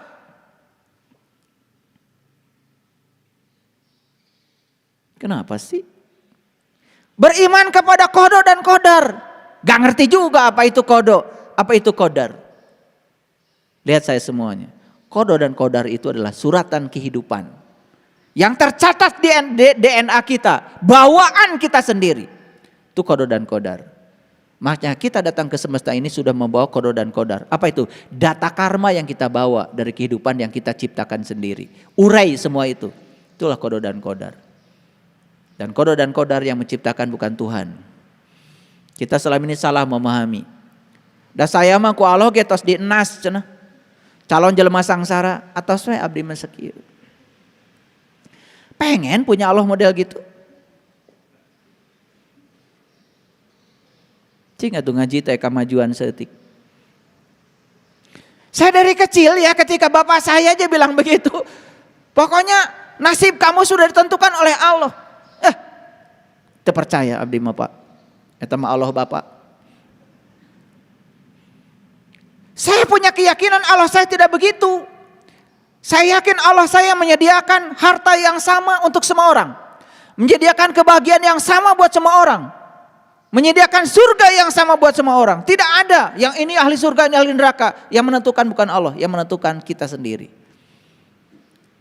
Jadi harus ingat, data karma yang kita bawa di tubuh kita, di kehidupan sekarang, kita sendiri yang menciptakan data karma itu. Tersimpan dalam DNA kita, rapat-rapat. Itulah rekaman data kita dan kita bawa ke sini. Maka hidup kita tidak akan jauh dari rekaman data yang ada di situ. Cuman ada lebihnya, karena Allah ngasih bonus. Nah nanti bonusnya, kalau cerita bonus biar suka kan kalian. Pakai ayat biar percaya. Iya, ibu-ibu ya, kalau beli sabun cuci ada mangkok, wih luar biasa bahagianya. Tadi imah mangkok saketupa balatak. Tapi begitu hadiah mangkok, bahagianya luar biasa. Padahal mangkok di rumah Pak Balatak tadi dipakai esina. Betul nggak? Iya. Di rumah mangkok sudah banyak. Bingung isinya nggak ada. Tapi begitu beli sabun ada hadiah mangkok, luar biasa senangnya. Emang kita ini emang senangnya hadiah. Makanya kalau Allah menyediakan hadiah yang namanya pahala, mungkin kita nggak sholat ya. Gitu? Tapi pengen dibilang sholatnya ikhlas, tapi memburu hadiah. Ya, aneh, dikit-dikit pahala, dikit-dikit pahala. Para dermawan banyak bulan Ramadan. Karena banyak yang ngasih tahu, katanya di bulan ini kebaikan dikalikan berapa, saya nggak tahu tuh. Wah semua berlomba-lomba, eureun we Ramadan, nyian kahadean. Kumaha. Baca ayat ini, lihat. Dan untuk orang-orang yang tertutup apa artinya? Menolak, tidak bisa menerima kenyataan. Disediakan minum air yang panas. Makanya untuk mereka yang tertutup selalu gerah, selalu panas. Itulah neraka yang diciptakan oleh kita sendiri karena penolakan kita. Saya bilang tadi, tidak ada orang yang menderita karena kenyataan hidup. Semua penderitaan karena menolak kenyataan hidup. Kenapa menolak? Tertutup kita, nutup diri, tidak mau menerima. Padahal itu adalah undangan kita. Tersopan kan? Kita yang mengundang, kita yang menutup pintu untuk datangnya undangan kita. Sopan apa tidak? Sopan apa tidak? Suka melakukan itu apa tidak? Berarti sekalian suka melakukan yang tidak sopan. Kenlah, terjebak sendiri. Ini pendekatan kajian ini namanya discovery learning. Jadi Anda menumbuhkan kebenaran dari diri Anda sendiri. Kenapa saya kadang-kadang tanya gini, supaya kita menemukan kebenaran bukan dari orang, menemukan kebenaran dari diri sendiri. Itu pembelajaran yang keren. Oke, lanjutkan. Jadi untuk yang tertutup akan disediakan apa? Minuman air panas. Azab yang pedih disebabkan ketertutupan mereka. Jadi orang yang masih menolak, terutama kontradiksi yang terjadi dalam hidupnya, siap-siap aja menderita. Itu namanya pengecut. Baik, saya lanjutkan dulu. Tadi saya mau cerita apa? Bonus ya. Nah, karena kalian suka bonus, maka saya cerita bonus dulu nih. Agak loncat dulu. Barang siapa yang datang membawa amal baik, datang ke mana? Datang ke mana? Datang lagi ke sini. Kan tadi di ayat tadi dikatakan, aku akan mengulangi penciptaanku supaya aku akan memberikan pembalasan. Jadi pembalasan bukan dari Allah, dari diri kita sendiri. Balasan kan ada dua. Karena apa? Sebabnya ada dua. Ada sebab baik, balasan baik. Nah, sebab buruk, balasan buruk. Ini supaya ngerti hari pembalasan tuh kapan. Karena selama ini kita terdogma hari pembalasan tuh engke deui. Ayeuna. Coba kalau punya utang gak dicicil. Kaget gak? Hebat Allah. Silakan dikredit kata Allah. Cicil ta ayeuna. Cicilan kita akan sehat, cicilan kita akan lunas kalau apa? Begitu ada tagihan dibayar. Ngerti? Ngerti apa tidak? Begitu ada kejadian, ada orang nyakitin kita. Tagihan bukan itu? Bayar. Gimana cara bayarnya? Terima, saya sadar kalau ini adalah buah saya. Mungkin saya pernah menyakiti dia di kehidupan yang dulu. Tapi kebanyakan begitu si penagih datang, kita bikin utang baru. Karena begitu ada orang nyakitin kita, keheula. Langsung menyakiti orang lagi, hutang lama tidak terbayar, hutang baru diciptakan kembali. Duh, bodoh banget ya manusia. Nah kalau sudah dapat penjelasan dari saya kayak gini, masih gak ngerti-ngerti juga. Gak tahulah saya harus ngajarnya kayak gimana. Makanya saya sering bilang sama mahasiswa, jelas gak penjelasan saya? Jelas Pak. Atau terlalu jelas?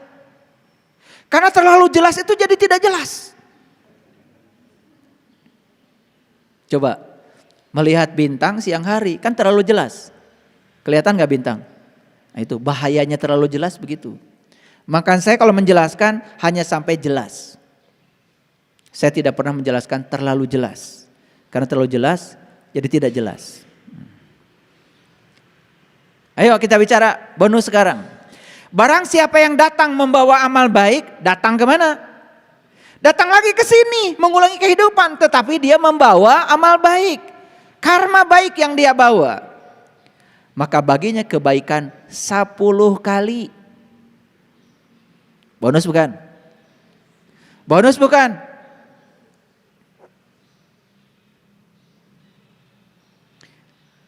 Ini yang sering diartikan lain. Siapa yang membaca 1 huruf dapat 10 kebaikan gitu. Dihitung tuh Quran ada berapa huruf. Ada itu yang rajin ngitung huruf Quran. 30 juta sekian huruf. Kalikan 10. Wih luar biasa. Cek Allah teh maneh hitungan. Cek Allah teman kita mau winger ngitung. Lihat saya semuanya. Barang siapa yang datang membawa amal baik, maka baginya kebaikan 10 kali. Dan barang siapa yang datang membawa perbuatan jahat, maka dia tidak diberi pembalasan, melainkan seimbang dengan kejahatan. Luar biasa bonusnya. Kalau kebaikan dikali 10. Kejahatan dikali hiji. Keren gak? Nah sudah kayak gitu. Dari Allah kita masih nolak juga. Kebaikan sudah dikali 10. Kejahatan dikali 1. Tidak dikurang sedikit pun. Tidak ditambah sedikit pun. Dikali hiji. Jadi semua karma buruk yang sedang kita terima itu pengalinya hiji. Hebat gak Allah? Bonus bukan itu? Tapi kalau bikin kebaikan dikali 10. Jadi kalau ingin dapat diskon karma, sederhana.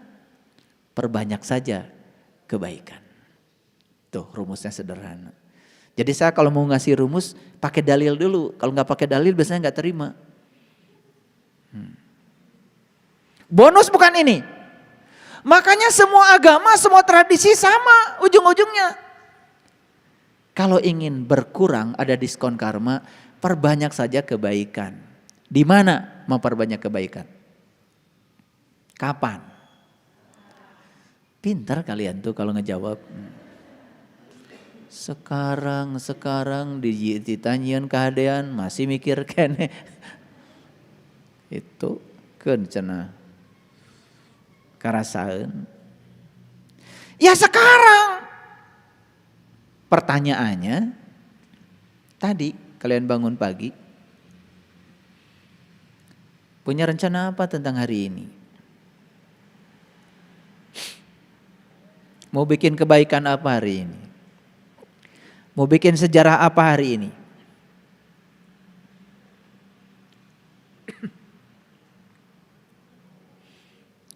Makanya pagi-pagi itu bikin sejarah. Bikin program. Kebaikan apa yang akan saya lakukan hari ini? Saya akan membagikan uang 5 ribuan sama orang yang minta-minta di jalan. Siapkan duitnya 5 ribuan, lain 100-an.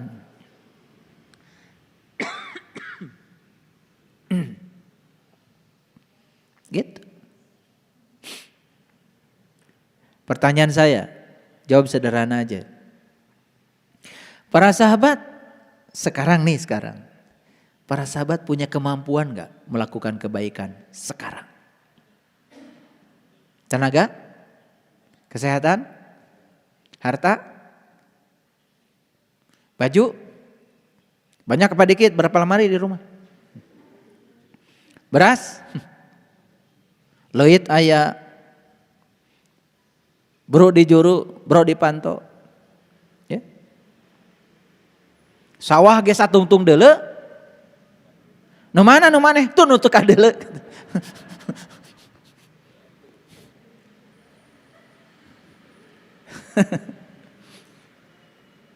Biar ketawa karena banyak yang ngantuk nih. Kalau ngaji bulan puasa ngantuk itu saya nggak ngerti ini puasanya bener nggak. Karena kalau benar puasa itu meningkatkan kecerdasan. Sekaligus meningkatkan kesadaran. Ya dahar naon tadi isuk-isuk.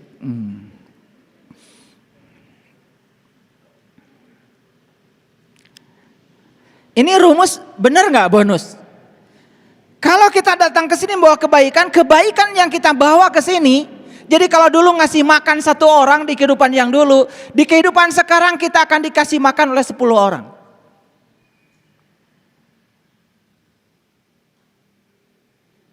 Tapi itu syar'i. Hakikatnya apa? 10 itu kan 1 dan 0. Kalau 1 dibagi 0 itu tak berhingga. Makanya lupakan angka 10. Datang saja kamu ke sini dengan 0. Kalau berbuat kebaikan 0 saja. 1 dibagi 0 tak terbatas. Buat apa 10 kali? Buat apa 10 kali? Ini tertarik dari tadi ya kalian dengan bonus 10 kali. Saya tidak tertarik. Saya tertariknya bonusnya tanpa batas. Makanya saya tidak pernah mengalihkan dengan 10. Saya bagi semua tindakan saya dengan 0. Apapun yang saya lakukan dibagi 0 tak terbatas. Ngasih 0 saja. Jangan minta balasan. Berbuat baik 0 saja, jangan minta balasan. Apalagi dikali 10, buat apa? Ada kan yang ngitungin, kalau kamu hari ini katanya sedekahnya Avanza, besok jadi Alphard, buat apa?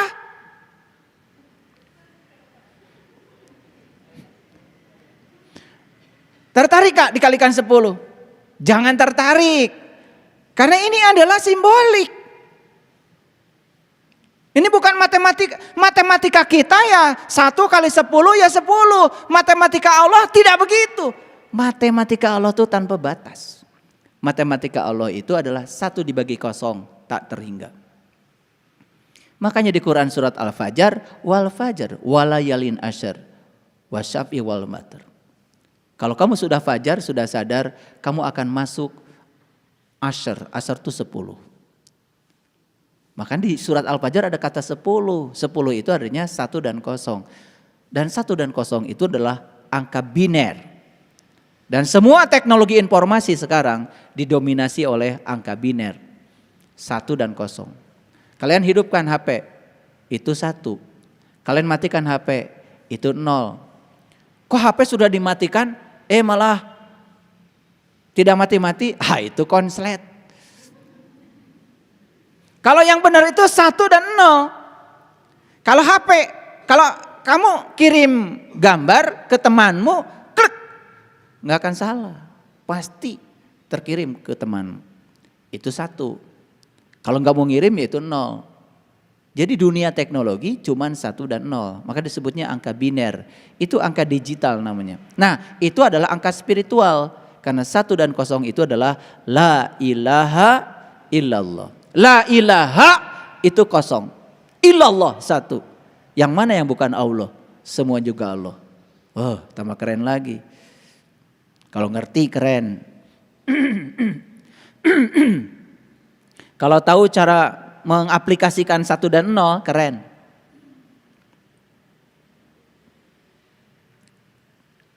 Kan ujung-ujungnya la ilaha illallah. Yang mana yang bukan Allah? Yang nyata Allah, yang tidak nyata juga Allah. Semuanya Dia kok. Tidak ada satu peristiwa pun di semesta yang tidak ada kehadirannya. Selesai. Biner lagi angkanya. Tertarik Kak dengan bonus ini? Oke. Kuncinya 1. Sekarang mumpung kita masih hidup dan punya kesempatan berbuat baik, berbuat baiklah sebanyak-banyaknya.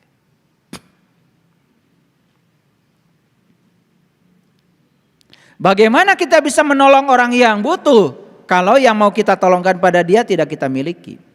Bagaimana kita bisa menolong orang yang susah kalau kitanya susah? Bagaimana kita bisa menolong orang yang dalam kegelapan kalau kitanya gelap? Bagaimana kita bisa menolong orang yang lupa kalau kitanya pun masih can ingat?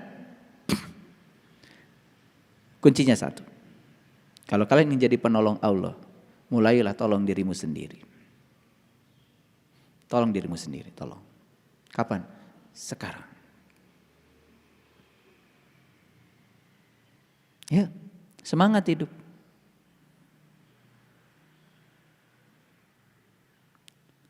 Kalau hari ini saya diberi orang, besok saya harus ngasih orang. Jangan ada di zona nyaman.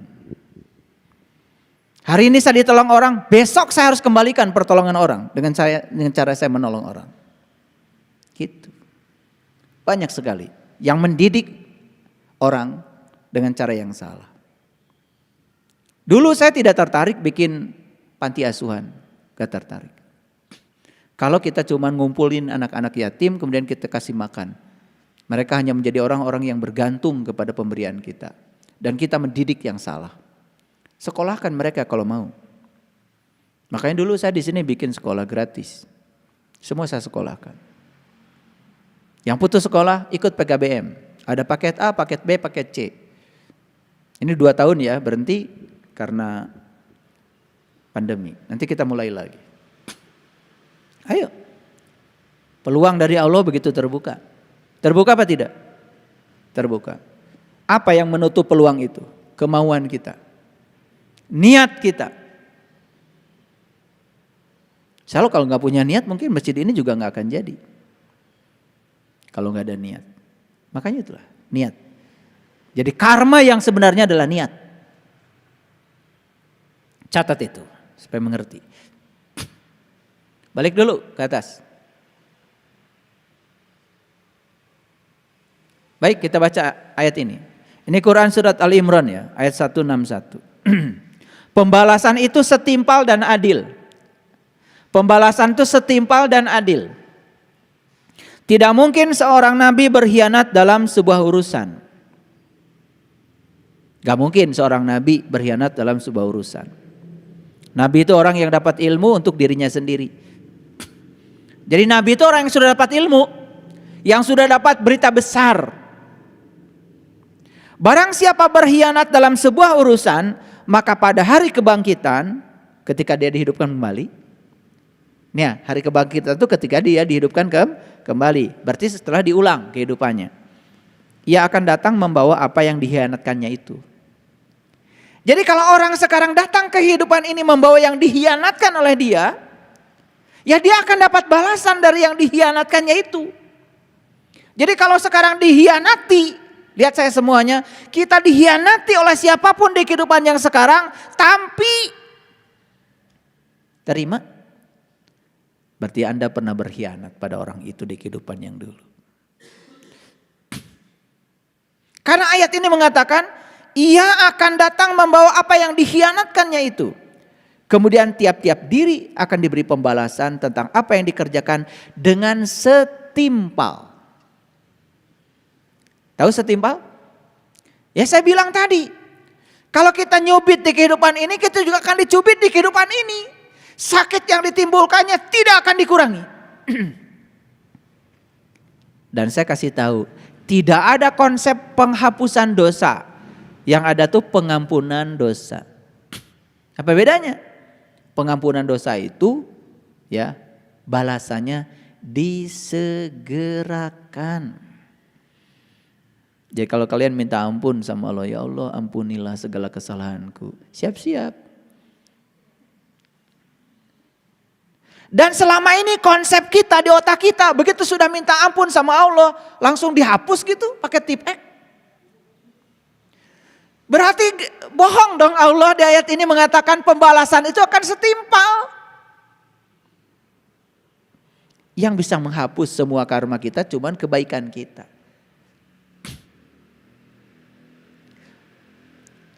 Nih, boleh gak minta ampun sama Allah?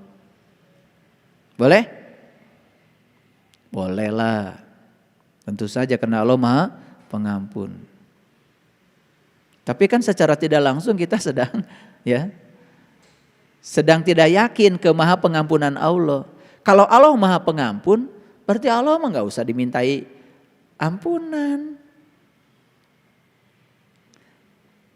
Kan Maha Pengampun.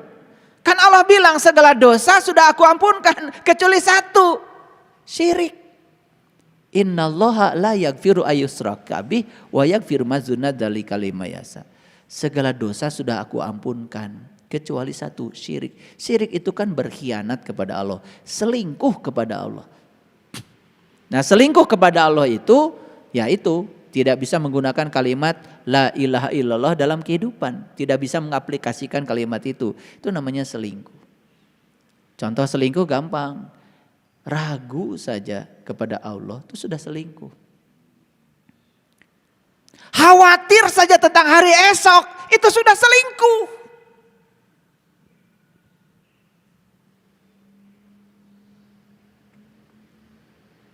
Paham?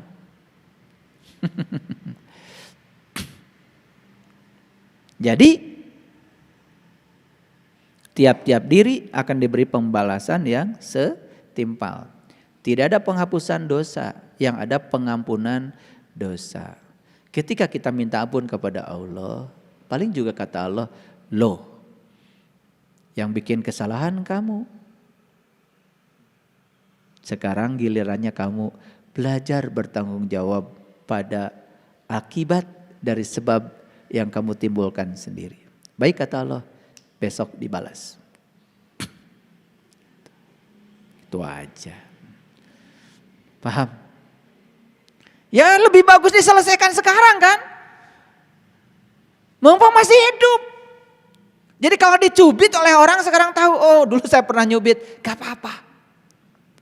Biar selesai sekarang karena ini pengampunan. Ini konsep pengampunan yang selama ini kabur ya di otak kita. Secara dalil tidak cocok, secara saintifik apalagi gak masuk akal. Katanya akan dibalas setimpal, tetapi dihapuskan. Karena kita menganggap selama ini yang namanya pengampunan dosa sama dengan penghapusan dosa. Kata Allah, laha maka sabat walaya makta sabat. Akibat yang akan kamu terima sebanding dengan sebab yang kamu timbulkan. Oke. Lanjut, ini masih banyak. Nah, Allah bilang di ayat ini. Ini surat Al-Maidah nih, surat 5 ayat 60. Inkah aku beritahukan kepadamu tentang orang-orang yang lebih buruk pembalasannya dari sisi Allah? Yaitu orang-orang yang dikutuki dan dimurkai Allah. Di antara mereka itu ada yang dijadikan kera, ada yang dijadikan babi. Ini Quran. Ada yang dijadikan kera, yang dijadikan babi. Jadi belum tentu diulang kehidupannya itu memiliki tubuh yang seperti ini lagi. Bisa jadi kera, bisa jadi babi. Quran. Kenapa? Apa sih penyebab mereka begitu? Karena mereka menyembah togut. Apa togut itu? Togut itu sebetulnya Tuhan-Tuhan yang diciptakan oleh pikiran kita sendiri. Sepanjang kita tidak mengenal siapa Tuhan kita, kita akan terus menciptakan Tuhan. Itulah togut. Dan banyak orang menciptakan togut dengan pikirannya. Saya bilang berulang kali, kalau ada buku yang berbicara tentang Tuhan, belum tentu kita bertemu Tuhan lewat buku itu. Karena Tuhan ada di sini, di rumahnya. Paham? Tahu nggak kera? Suka kenalan kan kalian? Dulu senang banget kan ke kebun binatang. Kakinya berapa kera? Tangannya? Jari-jarinya? Bulunya? Banyak. Punya kepala enggak kera? Berapa matanya? Telinganya? Lubang hidungnya? Mulutnya? Saruanya. Apa bedanya kera dengan manusia? Pergi ke Uluwatu pakai kacamata, diambil tuh kacamata. Pergi ke Uluwatu bawa HP, diambil tuh HP. Makanya kalau pergi ke Uluwatu di Bali simpan semua yang rapat. Dasar kera ya, suka ngambil yang bukan haknya. Kebayang sekarang? Di ruangan ini nggak ada kera, nggak ada. Di tempat lain. Nah yang suka ngambil yang bukan haknya itu namanya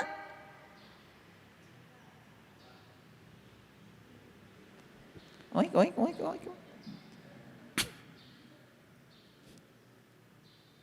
Cing atuh ari ke kebun binatang teh ukur dipoto ukur jeung kara belajar ibrohnya apa ke kebun binatang gonyo ke taman safari bade naon ningali monyet mahal-mahal ya, lihat perilakunya, lihat sifatnya sarua teu itu ari kera aya kaera aya teh jelema nu eueuh kaera eta si monyet. Makanya dia akan akan memasuki nerakanya dia sendiri. Kan neraka itu dikatakan di Quran tempat di mana dia masih bernafas. Maka dia akan memasuki tubuh itu. Merasakan karma karena sifatnya seperti itu. Paham sekarang?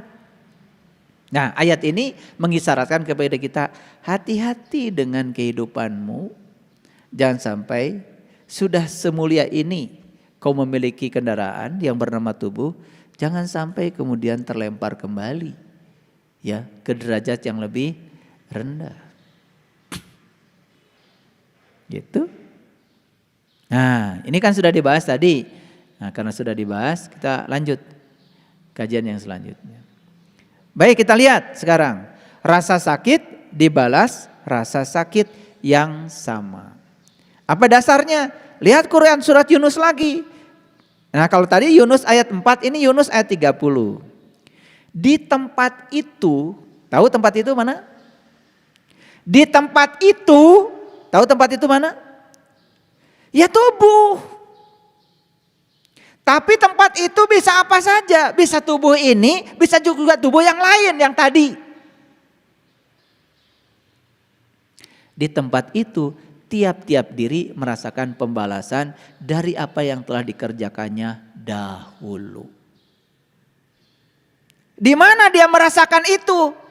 Ya di tempat itu. Kalau dia terlahir lagi jadi manusia ya di tubuh manusia. Kalau terlahir di luar itu ya di tubuh itu dia merasakan. Masa hidupnya dia makan yang kotor-kotor ya sudah. Masuklah ke tubuh yang biasa tinggal di tempat kotor. Uik, uik, uik, uik, uik. Karena dia di kehidupan dulu yang dia senang adalah sampah. Ya dia juga akan tinggal di sampah. Di tempat kotor. Dulu hidupnya senangnya di selokan, sekarang juga di selokan. Mungkin dia dulu berdasi, gagah. Terhormat, cenah. Tetapi yang dia lakukan yang kotor-kotor. Dia memakan yang kotor-kotor. Dia mengambil yang kotor-kotor yang haknya. Bukan dia hak dia. Ya sudah terlempar ke situ. Bisa jadi. Yang tadi kan cuma contoh aja kera dan babi. Karena kalau dicontohkan semua kan repot 30 juz bisa isinya nama-nama binatang. Betul nggak? Kalau di absen semua. Capung di absen repot. Tebal jadinya Quran. Di tempat itu tiap-tiap diri merasakan pembalasan dari apa yang telah dikerjakannya dahulu. Dan mereka dikembalikan kepada Allah, pelindung mereka yang sebenarnya dan lenyaplah dari mereka apa yang telah mereka ada-adakan. Setelah melewati fase-fase itu, tetap saja dia akan dikembalikan kepada Allah yang Maha Pelindung. Kan ayatnya tadi, setiap diri akhirnya akan pulang juga kepada Allah. Setelah melalui prosesnya. Lanjut. Quran surat Hud ya ayat 109 dan sesungguhnya kami pasti akan menyempurnakan dengan seadil-adilnya pembalasan terhadap mereka dengan tidak dikurangi sedikit pun. Tidak dikurangi sedikit pun. Tapi kan ada bonus tadi. Bonusnya bukan untuk keburukan. Bonusnya untuk kebaikan. Kebaikan dikalikan 10. Keren banget ya. Jadi oleh karena itu para sahabat, Berbuat baik itu tidak usah menunggu bulan puasa. Bulan puasa jadikan momen untuk melatih diri agar berbuat baik. Tetapi berbuat baik harus setiap ruang dan waktu. Karena sepanjang kita diberikan kehidupan berarti baik-baik saja. Ya. Ada yang saya mah kalau mati pengen bulan Ramadan. Pengen hari Jumat. Jadi bulan yang lain Ramadan jelek itu. Terus hari yang selain Jumat jelek itu. Kan yang bilang itu jelek dan baik kamu juga. Allah mah tidak pernah ngasih nama-nama hari. Yang ngasih nama-nama hari kan kamu juga. Allah juga tidak pernah ngasih nama-nama bulan. Yang ngasih nama bulan kan kamu juga. Kan perhitungan bulan, perhitungan hari kamu juga yang menciptakannya. Ahli-ahli fisika.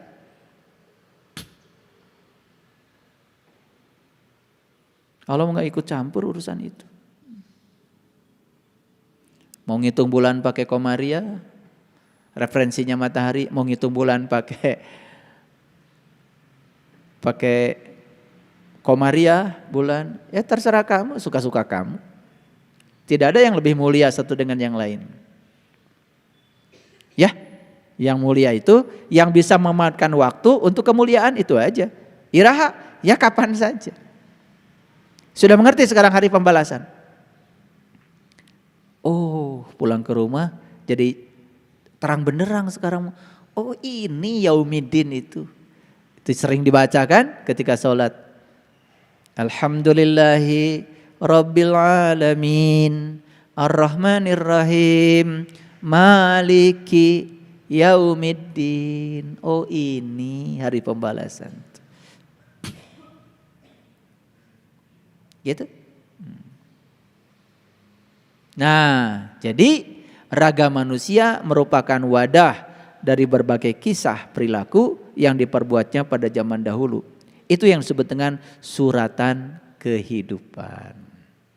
Siapa yang bikin suratan kehidupan? Kita sendiri. Jadi yang menuliskan suratan kehidupan di Lauh Mahfuz itu adalah diri kita sendiri. Di mana sekarang data itu adanya? Di raga. Lihat saya semuanya. Kenapa wajah saya seperti ini? Apa saya minta kepada Allah? Ya Allah, saya pengen wajahnya ngasih gambar gitu ke Allah. Kan? Wajah ini adalah akumulasi dari perbuatan saya. Wajah ini adalah karma saya.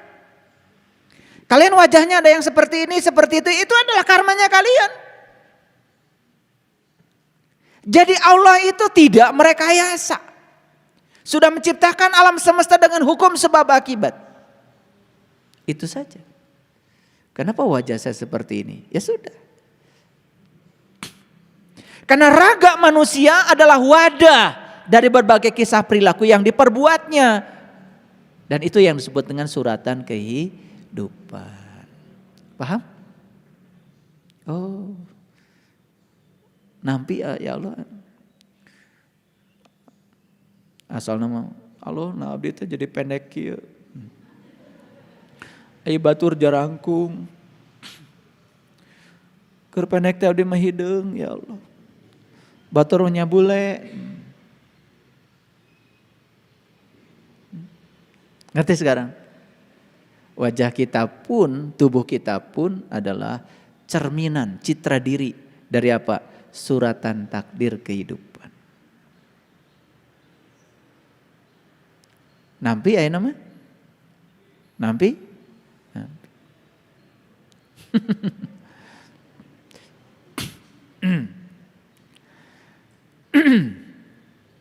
Catatan tentang suratan kehidupan tadi itu, data karma itu berada pada diri seseorang itu terjadi secara pasti.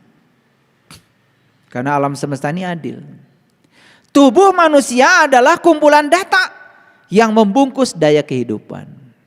Tubuh manusia menyandang karma yang tidak dapat ditolaknya.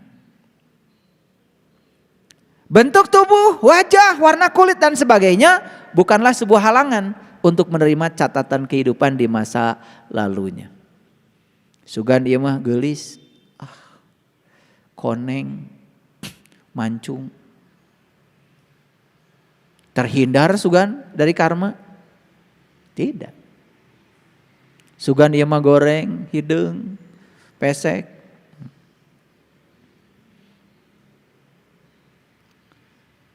Iya jangan-jangan ia karma wungkul sina, karma buruk. Tidak. Tidak ada halangan. Paham? Jadi semua manusia akan menerima akibat dari yang diperbuatnya. Setelah memahami ini, para sahabat mulai tergambar sekarang. Oh, jadi kehidupan saya hari ini sebetulnya buah dari saya sendiri. Konsep tentang takdir seakan-akan Allah turut campur pada nasib kita dan semena-mena menentukan kehidupan kita. Mulai sekarang kita hapus jauh-jauh. Dari sinilah kita belajar bertanggung jawab. Belajar apa? Belajar bertanggung jawab. Siap? Siap bertanggung jawab? Karena sudah ngerti kan sekarang polanya. Jadi gak ada yang harus saya tolak lagi. Jadi inti dari semua pembelajaran saya hari ini adalah terima, mengalir, tersenyum. Itu saja. Jelas? Itu saja yang bisa saya sampaikan hari ini. Walaupun slide-nya ada 19, tetapi tidak mengurangi kehidmatan. Setelah saya sampaikan 10 slide ini, sebetulnya sudah terwakili semuanya. Yang paling penting adalah kompetensi yang saya bangun hari ini di para sahabat terbentuk. Jadi kompetensi yang saya bangun sebenarnya satu, tanggung jawab pada semua sebab dan akibat yang kita ciptakan sendiri. Pembuat suratan takdir kehidupan kita adalah diri kita sendiri. Allah kalau mau mengubahnya sangat terbuka. Dan Allah tidak akan mengubah nasib seseorang kalau dia sendiri yang tidak mau mengubahnya. Mari kita ubah nasib kita. Mari kita ubah suratan takdir kehidupan kita. Karena Allah sudah menawarkan berbagai jenis bonus tadi. Berbuat kebaikan sebanyak-banyaknya, mengurangi beban karma yang harus kita bayar. Terutama karma buruk. Terima kasih. Assalamualaikum warahmatullahi wabarakatuh.